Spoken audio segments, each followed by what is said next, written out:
Hello and welcome to Candidates on the Clock, hosted by the Newton Chamber of Commerce, sponsored by Duodeco Search Engine Marketing and Onyx Media Services. I'm your host, Lanier Sims. Today we're joined by incumbent Stan Edwards that's running for County Commissioner, District 1. Mr. Edwards, if you could please take a minute to introduce yourself, outlining your background, your experience. Additionally, could you share your platform for the county commission position and explain why you're running for office? Sure. Thank you, Mr. Sims. Um, as Mr. Sims mentioned, my name is Stan Edwards. I am the current District 1 Commissioner of Newton County. I was born and raised in Newton County. I'm married. I have two kids, both have graduated from high school and college, and have moved on. I'm a 34-year retiree of AT&T. With a Bachelor of Science in Business Management and an MBA. So I retired from AT&T, and now I run the Covington branch of the Jones, Ewing, Dobbs and Tampa Insurance Agency. But I think my focus today, right, is on the commissioner, my commissionership. And 8 years ago, I decided to run for commissioner. When the previous Commissioner John Douglas decided to step down, I was a member of the Newton County School Board at the time, but thought that I could use my talents and some of my positives to help influence the county I grew up in and currently live in. So that's what I wanted. That's the reasoning for my running for commissioner the first time. And my current platform, I guess, would be. We have such a wide array of issues that come before the board, and as I looked over some of the potential questions earlier this week, what are your priorities?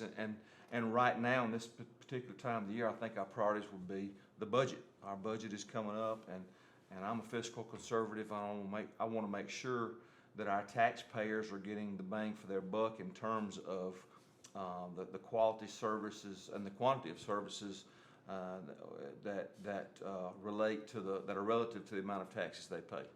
Thank you. So we're going to jump into a few questions. Question number one, what plans do you have for improving roads, bridges, and other infrastructure within Newton County? Right. Well, right now, we currently have an outstanding county engineering department and roads department, and they do a good job of understanding the amount of the funds available to address our roads, both roads that need resurfacing within our subdivisions and the roads, the county roads outside the subdivisions. And like myself, I live on an unpaved road, so. They do a good job of understanding countywide, not just in my district, but countywide on what those priorities should be. And then with our budget each year, we try to address that list. Also, we have our engineer tries to take advantage of federal and state grants and other type funds, so that we can, the roads, it seems like the roads are one of the biggest complaints I get. And I think our county engineer, Mr. Cooper's county engineering department, does a great job of identifying those. And it seems like just in the nick of time, a lot of times we're able to resurface or patch roads or prepare.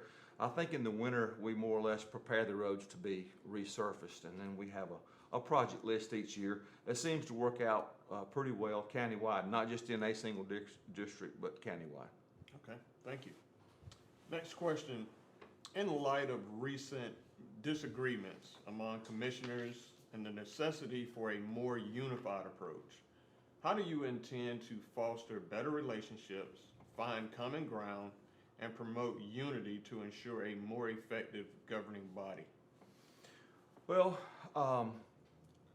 I think if there's a mutual respect if each citizen has a respect for their fellow citizens, we don't find ourselves in these scenarios. My father, if there's one thing that he preached to me my entire life was essentially the golden rule, right? You treat people like you want to be treated.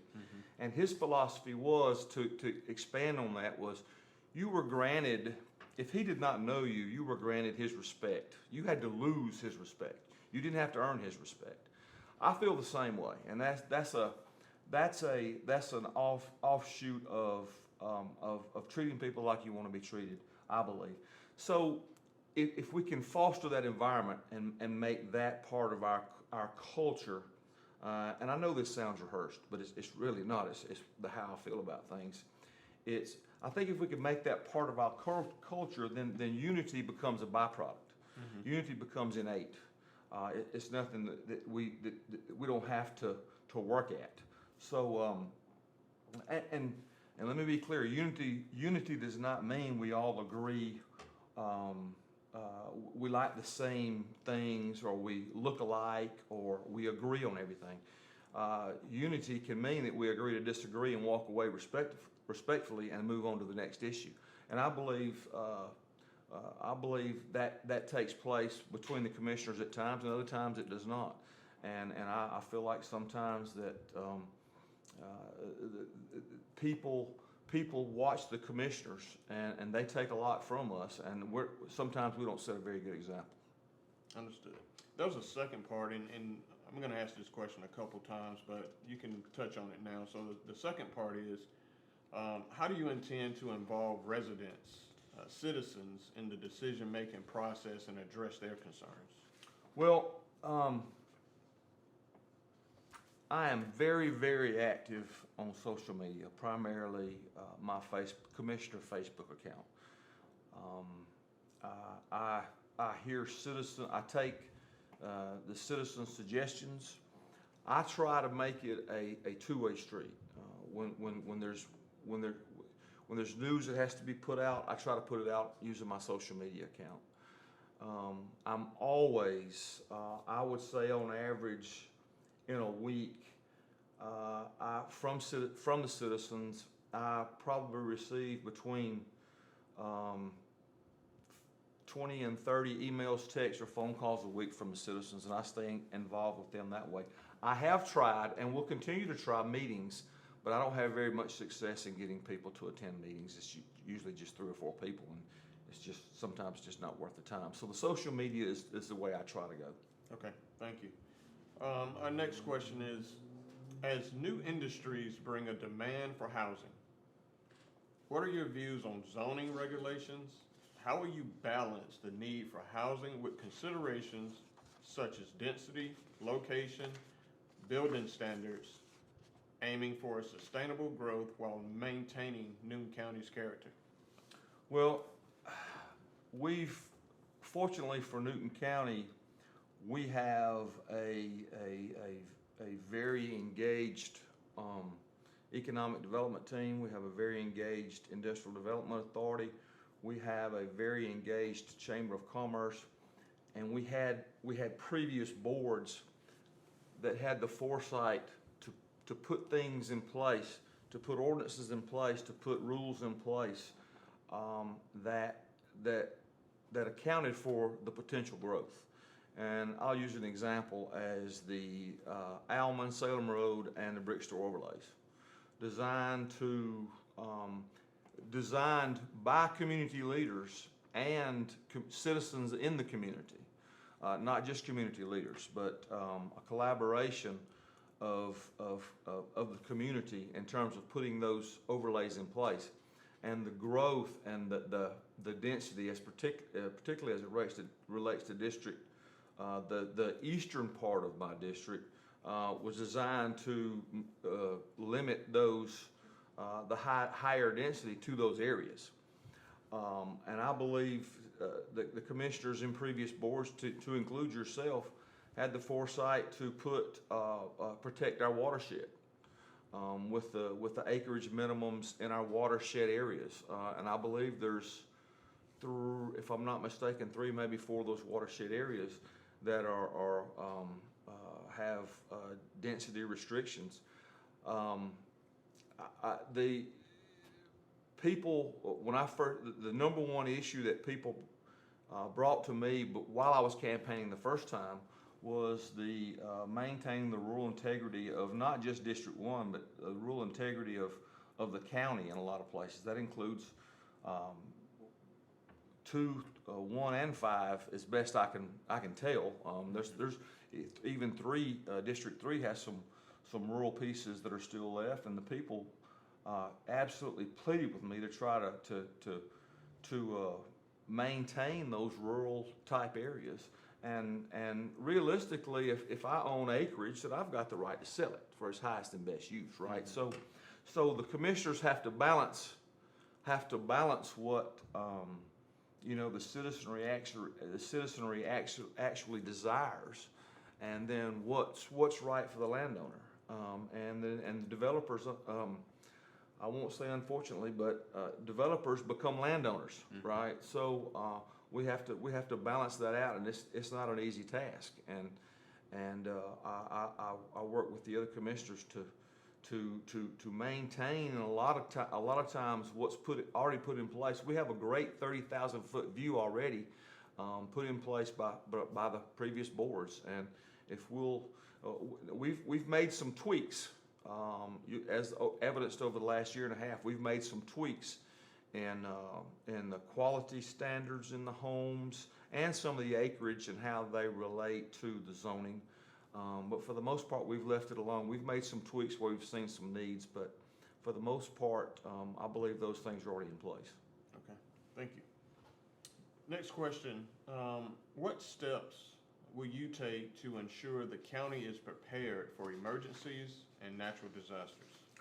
Well, I think the first step was naming, after the late Jody Nolan left us way too soon, was naming a new EMA director, and I believe Mr. Cooper, our county manager, has done a great job of doing that. And I've gotten to see that department up close in more than one scenario. I hear the sirens go off. Just last week, I heard the Mansfield siren go off. But I've also seen them up close in a tornado scenario, when a tornado or high wind came through Mansfield, Georgia. I got to see our EMA team at work. I got to see our EMA team at work as the tornadoes hit the southern part of my district in Lake Jackson, and I believe it was January of 23. And not only do I get to see them at work, I get to see them interact and collaborate with Public Works. I get to see them collaborate and work with our roads department to ensure our citizens are safe and can move about again in a timely manner. And I got to see those organizations work at the state and federal level to ensure that that funds were properly distributed, that were available to those citizens of Newton County. So I have no qualms in that we are prepared, as you can be, for unknown disasters. Okay, thank you. Next question, as new industries move into the area, creating job opportunities, what strategies will you employ to inform local residents about these jobs? Well, we rely on our economic development teams, our chamber, and our authorities to inform us of when these types scenarios are coming into existence, right? So, Archer Aviation, I'm in full support of understanding. I was on the school board at one time, right? So I was on the school board in that period of time where industrial development was reaching out to the school and letting them know, hey, we've got to change, we've got to enable or facilitate some training, even starting in the high schools. And I believe as a result of that, you saw the College and Career Academy come about. We've got a wonderful technical school here in Newton County. And I believe those educational institutions, along with Georgia State, all those educational institutions are working hand in hand with our quasi-government agencies, right? So yourself on the IDA and the JDA, I'm sure, has input with our educational systems, And so we educate our youngsters, but it also provides opportunities to educate some of our people that may not be of that age, right? And reset them in their career paths maybe, and move forward to some of the opportunities that are coming to Newton County. So I take what I learned from these quasi-government entities, and I try to communicate that with our citizenry as best I can, maybe through social media, to make sure they are informed of what's going on and the opportunities that exist for them. Okay, thank you. And you answered actually the second part of that question. I was hoping I did. So next question, and this is, it goes back to that question a little bit earlier. How will you ensure that residents are engaged in the decision-making process and have their voices heard? So, at a meeting a couple of weeks ago, maybe board commissioner, the first board commissioners meeting in April, there was some discussion about how residents interact with commissioners at meetings. So, but I made a statement at that time. We live in a republic, right? A representative government where officials are elected, and to whatever governing body that is, those officials take the residents' concerns, no matter how they collect them, to that body and make decisions and make votes. So I always encourage, as I stated before, I always encourage for the residents of District 1, if you have a concern, an issue, that you reach out to me through any means possible, and they're all advertised, right? Phone, text message, phone call, email. If you see me on the street, happens all the time, and we even have conversations before and after commissioner meetings. But that's how the community. There's 20,000 in District 1, right? 20,000 plus in District 1, right? So it's impossible for me to engage with all, all the time.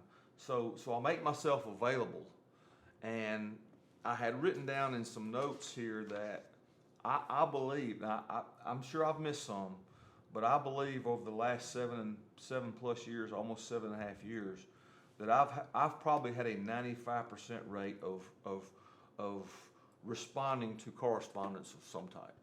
I don't know how the other commissioners, how they would say they do, but I'm available.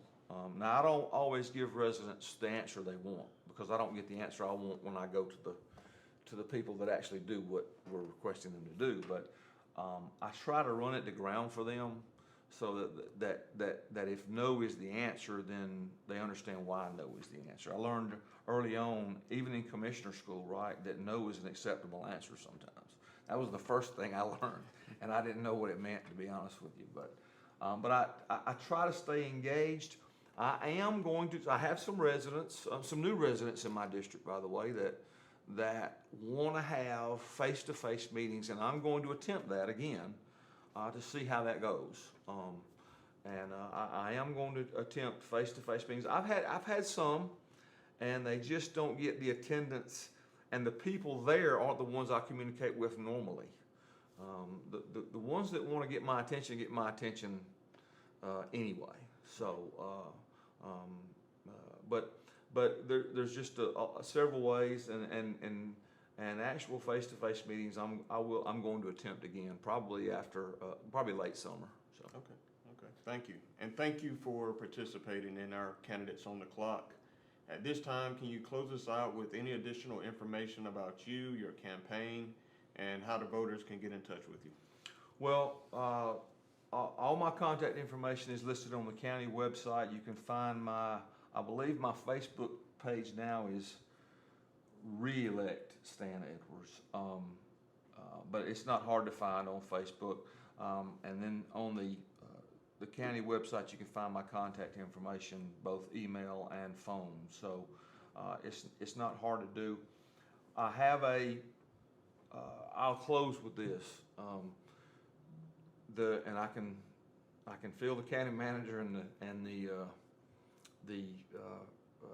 our chairman holding their breath as I tell you this, but we have, through our fiscal conservatism, starting back with in your time, by the way, on the board, we through that fiscal responsibility, we have moved our overall. We'll just so everybody understands, we'll call it our savings, right, to 9 months. Wow. We have 9 months of operating cash if needed in savings, right? So most auditors and our finance director agree that 6 to 7 months is where we should be, which means the county. I want to choose my words carefully. The county doesn't have too much money, but we've got enough to where I feel like that the citizens ought to get some relief. And I've made a proposal. I do not know if my fellow commissioners will allow it to be put on the agenda. We'll see. I have not made the formal request yet, but 12 point almost $13 million equals 2 months of that. And if you divide that by 25,300 households in the county, multiplied times our current millage rate, it comes out to $513 per house in tax relief. I believe it couldn't come at a better time than now, especially as you've seen your assessments this week. The property values have increased again. Now, we as commissioners have the ability to offset that with the millage rate. But I believe it's time we did something along the lines of what the state did last year in terms of a one-time help on your property tax for those that pay a homestead exemption home. So I don't know where that'll go. That's just what I've proposed. It was in the paper a couple of months back, but I'm gonna try to get that added to the agenda. I just don't know if we'll have enough commissioners to, for it to make the agenda. But I'm even open to negotiating that to something along those lines. But I think it's time we give some of this money that we've got back to the citizenry as a relief, at least in a 1-year type arrangement. Okay. Thank you. Thank you. Thank you for having me.